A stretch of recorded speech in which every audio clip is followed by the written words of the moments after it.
Life is in the blood.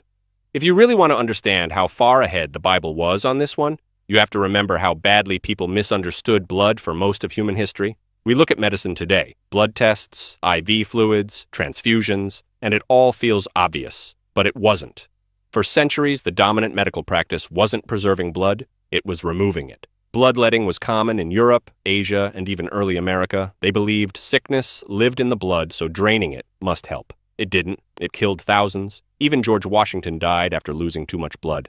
Why? Because they didn't understand circulation. They didn't know blood carried oxygen. They didn't know it transported nutrients, removed waste, regulated temperature, or defended the body against disease. They didn't know blood was the communication network of the entire body, a living river that keeps every cell alive. But Scripture spoke that truth long before medicine caught up. Leviticus 17:11 declares, "For the life of the flesh is in the blood." Not metaphorically, not symbolically, literally. Your life depends on what flows through your veins. The Bible tied life directly to blood in an era when most people thought illness came from bad air, demons, or bodily humors that needed balancing. Modern biology simply reveals the depth of what God was already saying.